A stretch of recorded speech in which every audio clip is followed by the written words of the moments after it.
तो बच्चों आप सभी का स्वागत है आपके अपने चैनल पलामू फिजिक्स पॉइंट पर। आज हम लोग स्टार्ट करेंगे बच्चों ओम्स लॉ। तो ओम्स लॉ होता क्या है, ठीक है। तो ओम्स लॉ देखिए, करंट, किसी भी सर्किट में करंट और वोल्टेज के बीच के रिलेशन को बताता है कि करंट अगर बढ़ रहा है मतलब पोटेंशियल डिफरेंस घटेगा या बढ़ेगा, और पोटेंशियल डिफरेंस अगर बढ़ रहा है तो करंट बढ़ेगा या घटेगा, ठीक है। दोनों एक दूसरे पे डिपेंडेंट कैसे है, इसके बारे में आज हम चर्चा करेंगे ओम्स लॉ में। तो बच्चों, according to Ohm's law,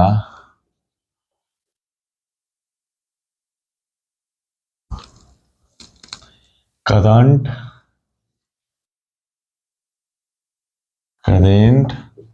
flowing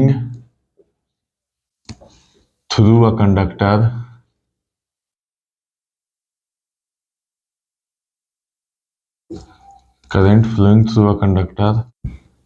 is directly proportional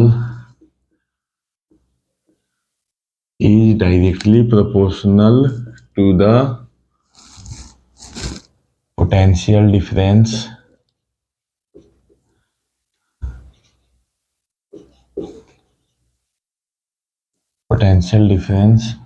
applied across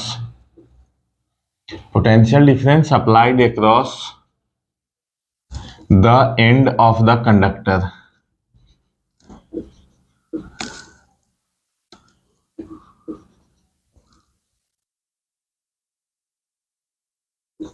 Provided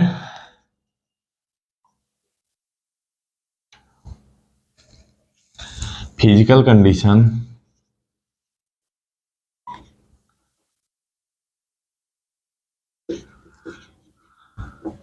like temperature, pressure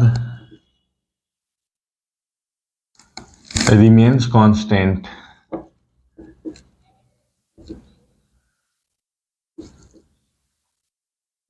तो देखिए बच्चों, डिफिनीशन के अकॉर्डिंग किसी सर्किट में अगर करंट फ्लो कर रहा है तो वो डायरेक्टली प्रोपोर्शनल होगा पोटेंशियल डिफरेंस का। मतलब I is directly proportional to V। Potential difference का डायरेक्टली प्रोपोर्शनल होता है करंट किसी सर्किट में। मतलब किसी कंडक्टर में, मान लीजिए ये कंडक्टर लिए हम, ठीक है, ये क्या है, कंडक्टर है। तो कंडक्टर का दोनों एंड के बीच का जो पोटेंशियल डिफरेंस होगा, इस ये दोनों के बीच में जो पोटेंशियल डिफरेंस होगा ना, ये और ये एंड के बीच में, इसी को हम क्या कहेंगे, वोल्टेज। तो ये जो वोल्टेज है या पोटेंशियल डिफरेंस है, इस कंडक्टर में फ्लो होने वाले करंट के डायरेक्टली प्रोपोर्शनल होगा। मतलब इस वायर से अगर कोई करंट पास हो रहा है, इस वायर से अगर कोई करंट पास हो रहा है, वायर का नाम दे दिए ए बी, ठीक है। तो ए और बी के बीच में जो पोटेंशियल डिफरेंस होगा, इससे पास होने वाला करंट उस पोटेंशियल डिफरेंस के डायरेक्टली प्रोपोर्शनल होगा। समझ में आया। तो अगर प्रोपोर्शनलिटी का साइन हटाएंगे तो एक कांस्टेंट टर्म आएगा, प्रोपोर्शनलिटी कांस्टेंट जिसको कहते हैं, और यहां क्या आया, 1/r क्या है, प्रोपोर्शनलिटी कांस्टेंट। प्रोपोर्शनलिटी कांस्टेंट है ये, जिसको हम लोग क्या नाम देते हैं, और रेजिस्टेंस। क्या नाम देते हैं बच्चों, इसी को हम लोग रेजिस्टेंस के नाम से जानते हैं, ठीक है। तो V इक्वल टू क्या हो जाता है, सब लोग जानते होंगे, V इक्वल टू IR। तो R इक्वल टू क्या हो जाएगा, V/I। मतलब वोल्टेज और करंट के रेशियो को हम रेजिस्टेंस का नाम दिए हैं। वोल्टेज और करंट के रेशियो को हम रेजिस्टेंस का नाम दिए हैं, ठीक है। इतना तक तो समझ में आ गया होगा कि किसी कंडक्टर से अगर करंट पास हो रहा है तो कंडक्टर के दोनों एंड का जो पोटेंशियल डिफरेंस होगा, इससे पास होने वाला करंट उस डिफरेंस के डायरेक्टली प्रोपोर्शनल होगा। मतलब अगर डिफरेंस बढ़ाएंगे तो करंट बढ़ेगा, डिफरेंस घटाएंगे तो करंट घटेगा। ठीक है, डायरेक्टली प्रोपोर्शनल का मतलब तो यही होता है कि एक बढ़ेगा तो मतलब ये बढ़ेगा तो ये भी बढ़ेगा, ई नीचे जाएगा तो इहो नीचे जाएगा। ठीक ना, कहने का मतलब क्या है कि एक अगर बढ़ रहा है तो दूसरा भी बढ़ेगा और एक घटेगा तो दूसरा भी घटेगा, इसी को डायरेक्टली प्रोपोर्शनल कहते हैं। अब यहां से अगर पूछ दिया जाए कि रजिस्टेंस का वैल्यू 1 ओम कब होगा, उसके पहले हम रजिस्टेंस के बारे में थोड़ा जान लेते हैं। ठीक ना, तो आप लोग को समझने में आसानी रहेगा।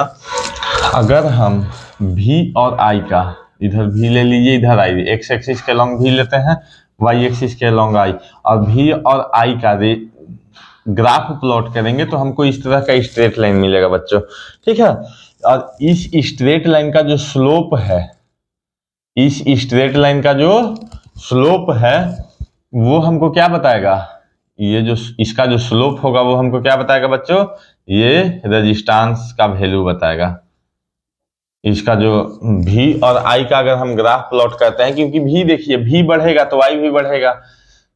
देखिए इस डायरेक्शन में अगर वैल्यू बढ़ रहा है, इस डायरेक्शन में वैल्यू बढ़ रहा है, मतलब एक्स एक्सिस के लॉन्ग हम आगे जाते जा रहे हैं ना, तो वाई एक्सिस के लॉन्ग भी तो बढ़ रहा है ना वैल्यू हमारा। देखिए ध्यान से, मतलब पोटेंशियल डिफरेंस अगर बढ़ेगा तो करंट क्या होगा, बढ़ेगा, दोनों डायरेक्शन में बढ़ रहा है वैल्यू। देखिए तो इस स्ट्रेट लाइन का जो स्लोप होगा वो हमको क्या बताएगा, रेजिस्टेंस बताएगा बच्चों। अब आते हैं हम लोग रेजिस्टेंस पे, व्हाट इज रेजिस्टेंस। ठीक है,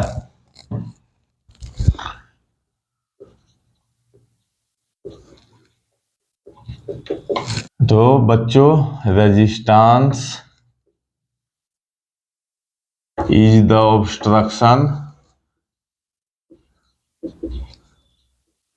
resistance is the obstruction to the flow of current. मतलब अगर करंट फ्लो कर रहा है किसी कंडक्टर से, किसी कंडक्टर से अगर करंट फ्लो कर रहा है तो रेजिस्टेंस क्या करेगा, ऑब्स्ट्रक्ट करेगा, मतलब फ्लो नहीं करने देने चाहेगा। इसका मतलब हम इसको क्या कह सकते हैं, रेजिस्टेंस को हम बोल सकते हैं कि रेजिस्टेंस एक तरह का तरीका है जिसके थ्रू हम किसी कंडक्टर में अगर करंट पास हो रहा है तो उसमें रुकावट पैदा कर देंगे या उसमें हम बाधा डालेंगे। मतलब करंट के रास्ता में बाधा डालने का एक उपाय है और उस उपाय का नाम है रेजिस्टेंस। ठीक है, और अभी हमने देखा था R इक्वल टू V/I। अब अगर कोई पूछ दे, अब इसका SI यूनिट देख लीजिए, SI यूनिट, R का SI यूनिट क्या होता है, ओमेगा, इसको ओम भी बोलते हैं, रिप्रेजेंट इसको ऐसे किया जाता है। ठीक है, रिप्रेजेंट ऐसे करते हैं, ओम को डिनोट ऐसे करते हैं हम लोग, SI यूनिट हो गया ओम। R इक्वल टू V/I, तो अगर कोई बोल दे कि R equal to 1 ohm, R का वैल्यू कितना हो गया बच्चों, 1 ओम, कब होगा, तो देखिए R का वैल्यू 1 ओम कब होगा, जब करंट का वैल्यू 1 रहेगा, 1 एम्पियर का करंट, और पोटेंशियल डिफरेंस का वैल्यू 1 रहेगा, यानी कंडक्टर के बीच का, ये मान लीजिए ए बी था ना कंडक्टर, तो कंडक्टर के बीच का पोटेंशियल डिफरेंस कितने का है, 1 वोल्ट का पोटेंशियल डिफरेंस है, यानी वोल्टेज का वैल्यू हो गया 1 वोल्ट, और सर्किट में से कितना करंट फ्लो करेगा, तो 1 एम्पियर का करंट फ्लो करेगा, यही होगा ना। तो अगर पोटेंशियल डिफरेंस किसी कंडक्टर में, पोटेंशियल डिफरेंस अगर 1 वोल्ट का हो और उससे 1 एम्पियर का करंट फ्लो कर दे, अगर पोटेंशियल डिफरेंस 1 वोल्ट का हो और उससे 1 एम्पियर का करंट फ्लो करे बच्चों, तो रेजिस्टेंस का वैल्यू कितना होगा, 1 ओम होगा। अब यहाँ पे देखिए R इक्वल टू V/I है, तो I इक्वल टू क्या हो जाएगा, V/R, यानी कि बोल सकते हैं हम लोग I जो है, मतलब करंट जो है रेजिस्टेंस का इनवर्सली प्रोपोर्शनल होगा। मतलब कि अगर रेजिस्टेंस का वैल्यू बढ़ेगा, इनवर्सली प्रोपोर्शनल का मतलब क्या होता है कि एक घटेगा तो दूसरा बढ़ेगा, एक बढ़ेगा तो दूसरा घटेगा।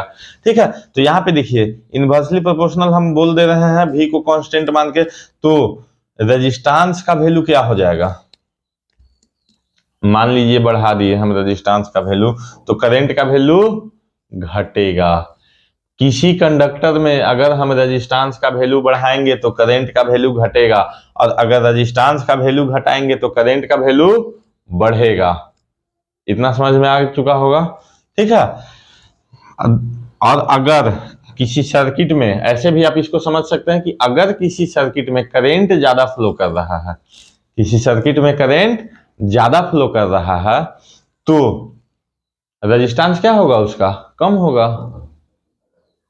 और किसी कंडक्टर में अगर करंट कम फ्लो कर रहा है, मतलब रेजिस्टेंस उसका ज्यादा है। वैसे तो करंट जो है वो पोटेंशियल डिफरेंस पे भी डिपेंडेंट होता है, मतलब पोटेंशियल डिफरेंस ज्यादा होगा तो करंट ज्यादा फ्लो करेगा।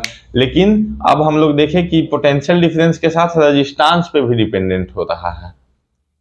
किस पे डिपेंडेंट हो रहा है, पहले तो अभी हम जाने कि पोटेंशियल डिफरेंस पे ही डिपेंडेंट था, कि पोटेंशियल डिफरेंस बढ़ेगा तो करंट बढ़ेगा, पोटेंशियल डिफरेंस घटाएंगे तो करंट भी घटेगा। लेकिन अब यहाँ क्या हो रहा है, रेजिस्टेंस को बढ़ा रहे हैं तो करंट घट रहा है, और रेजिस्टेंस को घटा रहे हैं तो करंट का मान बढ़ रहा है बच्चों। तो अगर कोई पूछ दे कि रेजिस्टेंस का वैल्यू अगर हम डबल कर दिए, रेजिस्टेंस विल बी डबल्ड, तो करंट क्या होगा, तो करंट क्या होगा बच्चों, रेजिस्टेंस को मान लीजिए हम डबल कर दिए तो करंट क्या होगा, हाफ टाइम्स हो जाएगा। इनवर्सली प्रोपोर्शनल है ना, इसको डबल करेंगे तो ये 1/2 हो जाएगा ना। जैसे कि मान लीजिए पहले 4 ओम का था तो इसको 8 ओम का हम कर दिए, तो मान लीजिए 4 ओम का रेजिस्टेंस था तो 1 एम्पियर का करंट फ्लो कर रहा था, ठीक है। तो अगर इसको हम 8 ओम का कर दिए तो कितना एम्पियर करंट फ्लो करेगा, 1/2 एम्पियर, या इसको हम लिख सकते हैं 0.5 एम्पियर का करंट फ्लो करेगा। ऐसा ही होगा ना। और इसको अगर मान लीजिए कि बोल दे कि करंट डबल हो जाए, ठीक है। यहां पे देखिए अब क्या कर रहे हैं, करंट को डबल कर दे रहे हैं। 1 एम्पियर का करंट था, करंट डबल हो गया तो रेजिस्टेंस क्या हो जाएगा, हाफ हो जाएगा, यानी 2/2, यानी 1 ओम का हो जाएगा। सॉरी 4/2 है ना जी, 4 ओम का है तो 4/2 इक्वल टू 2 ओम का रेजिस्टेंस हो जाएगा कंडक्टर का, ठीक है।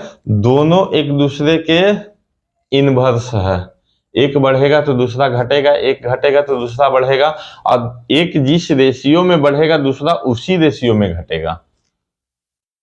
जैसे यहां क्या था कि अगर मान लीजिए कि हम पोटेंशियल डिफरेंस को 2 टाइम्स बढ़ाते हैं तो करंट भी 2 टाइम्स बढ़ेगा, ओम का नियम के अनुसार। अगर पोटेंशियल डिफरेंस को हम 4 टाइम्स बढ़ाते हैं तो 4 टाइम्स करंट भी बढ़ेगा। लेकिन रेजिस्टेंस के अकॉर्डिंग क्या कहता है, इनवर्सली प्रोपोर्शनल है, वो तो डायरेक्टली प्रोपोर्शनल था। तो रेजिस्टेंस के अकॉर्डिंग अगर हम चलें तो एक को अगर 4 टाइम्स बढ़ाएंगे तो दूसरा 4 टाइम्स घटेगा, समझे। और एक को 3 टाइम्स बढ़ाएंगे दूसरा 1/3 टाइम्स घटेगा, 4 टाइम्स बढ़ाएंगे तो 1/4, 6 टाइम्स बढ़ाएंगे तो 1/6। इसी तरह का रिलेशन रहेगा आई और आर में, ठीक। इसके बाद देखते हैं बच्चों register and resistance.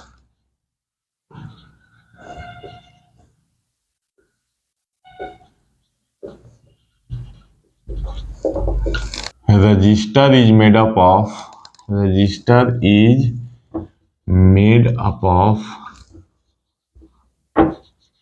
conducting material.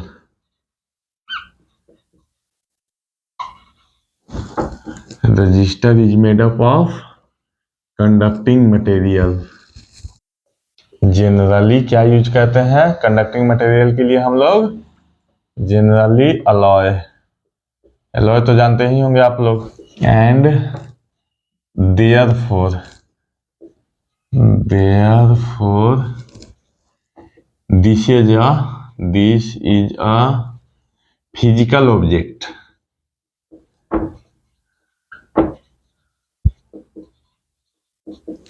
तो रजिस्टर क्या होता है बच्चों, कंडक्टिंग मटेरियल का बना होता है। जनरली हम लोग एलॉय का बनाते हैं क्योंकि एलॉय का रेजिस्टेंस ज्यादा होता है। तो कंडक्टिंग मटेरियल रजिस्टर एक तरह का फिजिकल ऑब्जेक्ट है। रजिस्टर क्या है? एक तरह का फिजिकल ऑब्जेक्ट है जिसको कि हम लोग कंडक्टिंग मटेरियल से बनाते हैं, ठीक है। और उसका रेजिस्टेंस जो है हम लोग अपने हिसाब से सेट कर सकते हैं। जैसे आगे चल के आप लोग पढ़ेंगे हीटिंग इफेक्ट, मतलब कि रेजिस्टेंस का वैल्यू बहुत ज्यादा बढ़ा देंगे तो क्या होगा, ठीक है। तो कंडक्टिंग मटेरियल हम खुद से चुन के जनरली अलॉय का यूज करते हैं, एक फिजिकल ऑब्जेक्ट बनाते हैं, उसमें हम अपने हिसाब से उसका रेजिस्टेंस वैल्यू फिट करते हैं, ठीक ना। और इसका जो प्रॉपर्टी बताएगा उसको बोलेंगे रेजिस्टेंस। तो देखते हैं रेजिस्टेंस। तो रेजिस्टेंस क्या होगा बच्चों? Resistance is the property of resistor. Resistance is the property of resistor to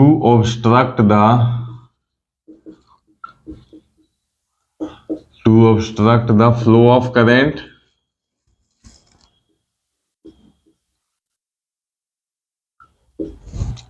passing through it।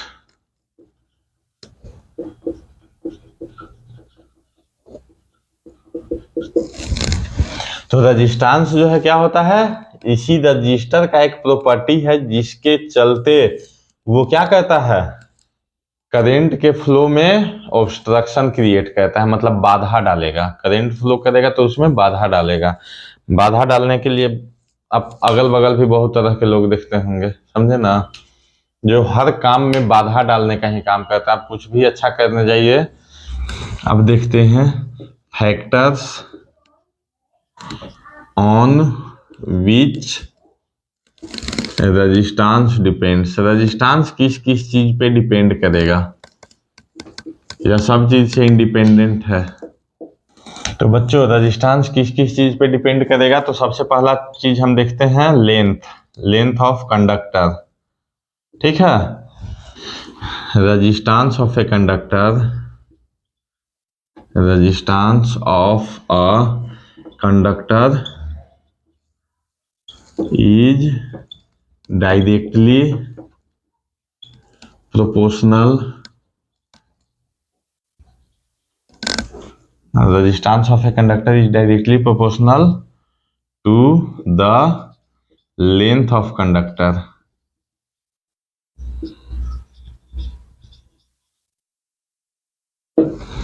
मतलब किसी भी कंडक्टर का रेजिस्टेंस लेंथ पे डायरेक्टली प्रोपोर्शनल होगा। डायरेक्टली मतलब बता दिए कि अगर हम लेंथ बढ़ाएंगे तो रेजिस्टेंस बढ़ेगा, लेंथ घटाएंगे तो रेजिस्टेंस घटेगा, लेंथ को डबल करेंगे रेजिस्टेंस डबल होगा, लेंथ को आधा कर देंगे रेजिस्टेंस भी आधा हो जाएगा। मतलब जितना ही घटेगा बढ़ेगा उतना ही रेजिस्टेंस भी घटेगा बढ़ेगा। मतलब लेंथ जितना घटेगा बढ़ेगा रेजिस्टेंस भी उतना ही घटेगा बढ़ेगा बच्चों, सेम रेशियो में। समझ में आया ना। उसके बाद सेकेंड चीज क्या हो जाता है? Area of cross section. Area of cross section, तो एरिया ऑफ क्रॉस सेक्शन के इनवर्सली प्रोपोर्शनल होता है बच्चों, इनवर्सली प्रोपोर्शनल होता है, ठीक है। मतलब कि अगर 1/a ये वायर है, मान लीजिए इसी तरह का डिजाइन होता है ना तार का जी, वायर का, तो इसको बोलेंगे एरिया, इसको बोलेंगे यहां से यहां तक लेंथ, ये हो गया एरिया। ये वाला जो देख रहे हैं ना, तो ये एरिया ऑफ क्रॉस सेक्शन है, तो इसका इनवर्सली प्रोपोर्शनल होगा। मतलब एरिया को अगर हम कम रखेंगे तो रेजिस्टेंस ज्यादा होगा, एरिया को कम करेंगे तो रेजिस्टेंस ज्यादा होगा, एरिया को बढ़ाएंगे तो रेजिस्टेंस घटेगा। समझे? अब देखिए एल और ए को कंबाइन करेंगे हम, क्या करेंगे? एल और ए को, ये जो दो ठो है ना, इक्वेशन 1 मान लीजिए, इसको इक्वेशन 2 मान लीजिए, तो कंबाइनिंग इक्वेशन 1 एंड 2 कंबाइन कर रहे हैं, तो क्या हो जाएगा? एल बाई ए, प्रोपोर्शनलिटी का साइन है, हटाएंगे तो क्या आएगा? रो आएगा, rho l by a, rho equal to proportionality constant लिख लीजिएगा आप लोग, जिसको कि हम लोग रजिस्टिविटी के नाम से जानते हैं। रजिस्टिविटी और स्पेसिफिक रेजिस्टेंस भी कहते हैं बच्चों इसको।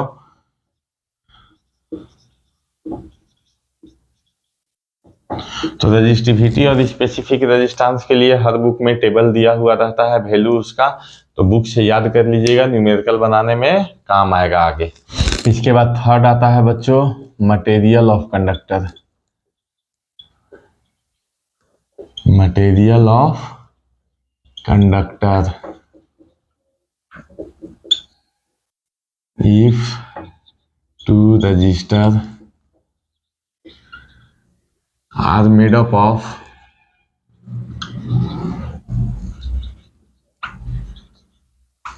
same length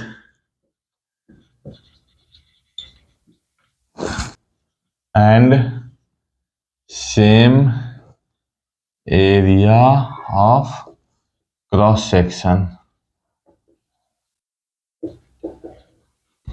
but of different material,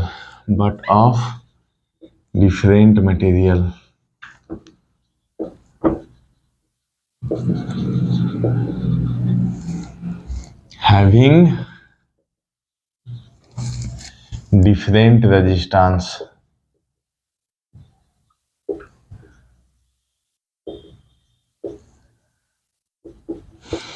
thus resistance also depend upon मतलब किसी सर्किट का thus resistance also depend upon nature of material,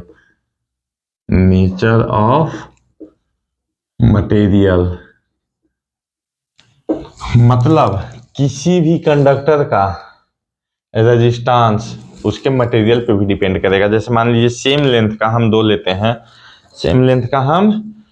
लेते हैं कंडक्टर, ठीक है, लेंथ भी सेम है, इसका एरिया ऑफ क्रॉस सेक्शन भी सेम है,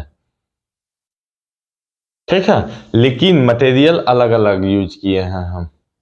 तो मटेरियल जब हम अलग अलग यूज कर लिए तो दोनों का रेजिस्टेंस भी अलग अलग होगा।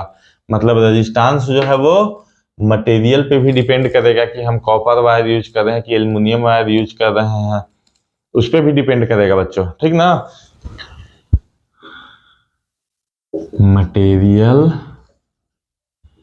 With high value of rho, material with high value of rho मतलब अगर रजिस्टिविटी का वैल्यू ज्यादा है तो रेजिस्टेंस का वैल्यू भी ज्यादा ही होगा ना कि कम होगा, ज्यादा ही होगा, ठीक है। मतलब कहने का क्या है, material with high value of rho, resistivity, rho मतलब रजिस्टिविटी, तो रजिस्टिविटी का वैल्यू अगर ज्यादा है तो material will have high value of resistance, high value of resistance.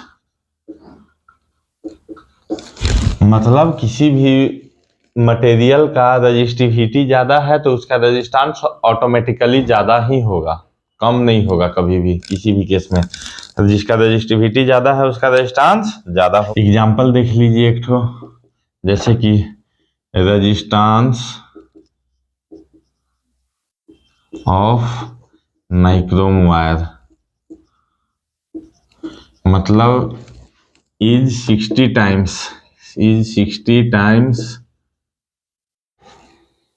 more than that of copper wire. मतलब कि देखिए same length same area of cross section का एक नाइक्रोम वायर अगर हम लेते हैं, दूसरा कॉपर वायर अगर हम लेते हैं, तो नाइक्रोम वायर का रेजिस्टेंस जो है कॉपर वायर से 60 टाइम्स ज्यादा होगा। नाइक्रोम वायर का रेजिस्टेंस जो है कॉपर वायर से 60 टाइम्स 60 गुना ज्यादा होगा, समझे।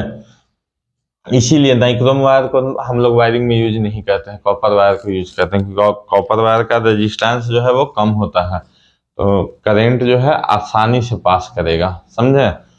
और इसीलिए बच्चों नाइक्रोम वायर का यूज स्टैंडर्ड रजिस्टर के लिए देखिए 2-3 एलॉय हम लोग यूज करते हैं। सबसे पहला क्या हो गया, नाइक्रोम, दूसरा हो गया मैंगनीन, MnGnIn, मैंगनीन, तीसरा हो गया कॉन्स्टेंटन, समझे, नाइक्रोम, मैंगनीन, कॉन्स्टेंटन, ये सब का रेजिस्टेंस पावर बहुत ज्यादा होता है, मतलब रेजिस्टेंस पावर ज्यादा है मतलब रजिस्टिविटी भी ज्यादा है, ठीक है। तो इसलिए इन लोग को हम लोग स्टैंडर्ड रजिस्टर के फॉर्म में यूज करते हैं। जैसे आयरन करते हैं ना कपड़ा में, घर में आयरन हो गया, पानी गर्म करने वाला हो गया, गीजर वगैरह, खाना बनाने के लिए क्या यूज करते हैं हम लोग, हीटर। ये सब जगह पे आप लोग को यही तीनों में से कोई एक मिलेगा यूज किया हुआ। मोस्टली हम लोग नाइक्रोम का यूज ज्यादा करते हैं हर जगह पे, ठीक है, क्योंकि इसका रेजिस्टेंस बहुत ज्यादा होता है। तो एक चीज और बता दे रहे हैं बच्चों, जैसे कि अभी हम लोगों ने देखा कि R equal to rho L by A, तो रो इक्वल टू क्या हो जाएगा, RA बाई L। यूनिट देखिए रजिस्टिविटी का क्या हो जाएगा, SI यूनिट, रेजिस्टेंस का ओम, एरिया का मीटर स्क्वायर बाई मीटर, तो मीटर से स्क्वायर कैंसिल, तो क्या हो जाएगा, SI यूनिट, रजिस्टिविटी का ओम मीटर, ठीक ना। इसके बाद देखिए rho equal to RA by L है, rho equal to RA by L. अगर if A equal to 1 metre square and length equal to, area अगर 1 मीटर स्क्वायर है और लेंथ जो है वायर का 1 मीटर का ही है, तो रो इक्वल टू क्या हो जाएगा, R, resistance equal to resistivity हो जाएगा ना। अगर 1 मीटर का वायर हम लेते हैं जिसका कि एरिया ऑफ क्रॉस सेक्शन कितना है, 1 मीटर स्क्वायर, तो रो इक्वल टू R हो जाएगा, मतलब रजिस्टिविटी इक्वल टू रेजिस्टेंस हो जाएगा। अब आप लोग यहाँ पे बच्चों 1-2 पॉइंट नोट कर लीजिएगा, ठीक ना। The value of resistance, the value of resistance depend upon, resistance का वैल्यू किस पे डिपेंड करता है,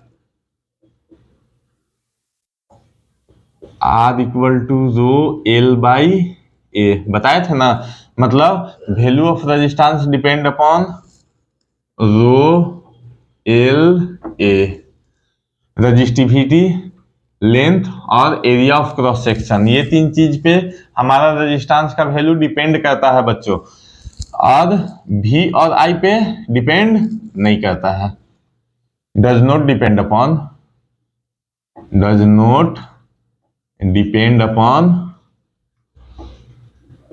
V and I। Potential difference और करंट पे डिपेंडेंट नहीं होता है रेजिस्टेंस। रेजिस्टेंस किस पे डिपेंडेंट होता है, length of conductor, area of cross section of conductor and resistivity of conductor पे रेजिस्टेंस डिपेंड होता है बच्चों, ठीक है। लेकिन अगर हम रजिस्टिविटी का बात करें, रजिस्टिविटी जो है वो material of conductor, material of and temperature पे डिपेंड करता है बच्चों, ठीक है। जैसे कि अभी हम लोग उतना चीज पढ़े ना, length, area of cross section, material of conductor, आगे टेम्परेचर का भी देख लेंगे कि टेम्परेचर पे कैसे डिपेंड करेगा। तो जितना चीज पढ़े हैं हम लोग उसमें देखिए रेजिस्टेंस जो है किस पे डिपेंड करेगा, रजिस्टिविटी, लेंथ और एरिया पे, और रजिस्टिविटी किस पे डिपेंड करेगा बच्चों, material of conductor and temperature. Material of conductor बता दिए अभी जस्ट, नहीं समझ में अगर आया होगा तो कमेंट कीजिएगा। अब टेम्परेचर पे कैसे डिपेंडेंट होता है वो बता देते हैं आपको। तो देखिए temperature, with rise in temperature, with rise in temperature,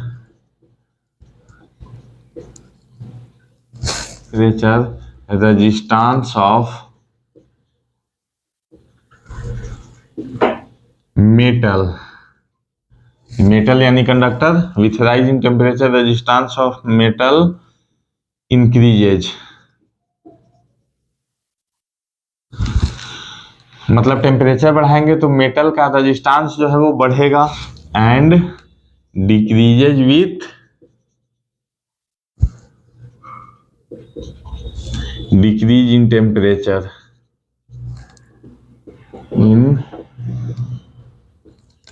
देखिए अगर किसी कंडक्टर का हम टेम्परेचर बढ़ाते हैं, किसी मेटल का कंडक्टर का हम टेम्परेचर बढ़ाते हैं, तो उसका रेजिस्टेंस जो है क्या होगा, इसका मतलब क्या होगा कि टेम्परेचर के साथ मेटल या कंडक्टर का, टेम्परेचर के साथ मेटल या कंडक्टर का रेजिस्टेंस बढ़ता है। टेम्परेचर बढ़ेगा, रेजिस्टेंस बढ़ेगा, टेम्परेचर डाउन जाएगा तो रेजिस्टेंस भी कम होगा। इसीलिए जो भी बात किया जाता है सब रूम टेम्परेचर पे बात किया जाता है।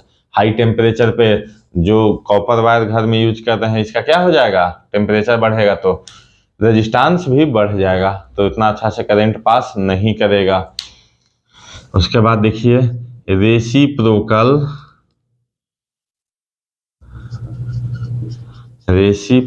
Of resistance is called conductance. Reciprocal मतलब उल्टा, यानी विलोम शब्द, जिसे दिन का रात होता है ना, अच्छा का बुरा होता है ना, उसी तरह रेजिस्टेंस मतलब क्या, जो विरोध करे, अपोज करे फ्लो ऑफ करेंट को, ठीक है, तो उसका ऑपोजिट को रेसिप्रोकल ऑफ रेजिस्टेंस, मतलब रेजिस्टेंस क्या कहता है, अपोज कहता है, बाधा डालता है, तो उसका उल्टा जो होगा उसको क्या बोलेंगे, कंडक्टेंस। मतलब ये बाधा डाल रहा है अगर रेजिस्टेंस, तो एकदम क्लियरली बोलेगा कि भाई आराम से पास करो, कोई टेंशन नहीं है, कोई रुकावट नहीं है, समझे ना। नेक्स्ट देखते हैं बच्चों, एक हम लोग के दिमाग में मिसकॉन्सेप्ट बैठा हुआ है। करंट अगर कंटिन्यू फ्लो कर रहा है किसी वायर से, तो क्या आपके दिमाग में अगर ऐसा चल रहा है कि करंट फ्लो कर रहा है किसी कंडक्टर से, तो करंट का मान धीरे धीरे कम होने लगेगा, अगर ऐसा चल रहा है तो ये मिस कॉन्सेप्ट है। करंट कम कभी नहीं होता है, करंट हमेशा जितना फ्लो कर रहा है उतना ही फ्लो करेगा, ठीक है। तो फिर कम ज्यादा क्या होता है, दैट इज वोल्टेज। कम ज्यादा क्या होता है बच्चों, वोल्टेज होता है। करंट कभी कम ज्यादा नहीं होता है। तो वोल्टेज कैसे कम ज्यादा होता है, तो देखिए यहां मान लीजिए एक कंडक्टर है, ये रेजिस्टेंस का सिंबल है। रेजिस्टेंस का सिंबल अगर नहीं बताए ही नहीं थे, भूल गए थे, ठीक ना। तो रेजिस्टेंस का सिंबल इस टाइप से होता है बच्चों, ध्यान में रखिएगा। तो मान लीजिए ये सर्किट है, मतलब सर्किट नहीं है, कंडक्टर है। कंडक्टर में बीच में थोड़ा सा रेजिस्टेंस है, मतलब वैसे तो पूरा वायर में ही रेजिस्टेंस होता है, लेकिन हम उसको रिप्रेजेंट कैसे करेंगे, पूरा वायर को तो ऐसा नहीं दिखा सकते ना, तो बीच में हम रेजिस्टेंस बना दिए हैं। अब यहाँ का देखिए, मान लीजिए कि पोटेंशियल ज्यादा है और यहाँ का पोटेंशियल कम है, ठीक है, करंट का डायरेक्शन इधर से इधर है, तो VA minus VB equal to, इसको क्या बोलेंगे हम कि A का पोटेंशियल ज्यादा है और B पे पोटेंशियल कम है, यानी कि VA is greater than VB, तो VA माइनस VB क्या बोलेंगे, potential drop across the register, ठीक है। Potential VA minus VB, potential drop across the register, VA का मान VB से ज्यादा होगा। मतलब किसी सर्किट में अगर कम ज्यादा हो रहा है तो करंट कम ज्यादा नहीं होता है, वोल्टेज कम ज्यादा होता है, समझे। तो ये चीज आज के बाद दिमाग से निकाल दीजिएगा। और आज का लेक्चर कैसा लगा कमेंट जरूर करें। नेक्स्ट वीडियो में हम लोग कॉम्बिनेशन ऑफ रजिस्टर स्टार्ट करेंगे, ठीक है। और अगर कोई डाउट रह गया हो तो भी कमेंट करें।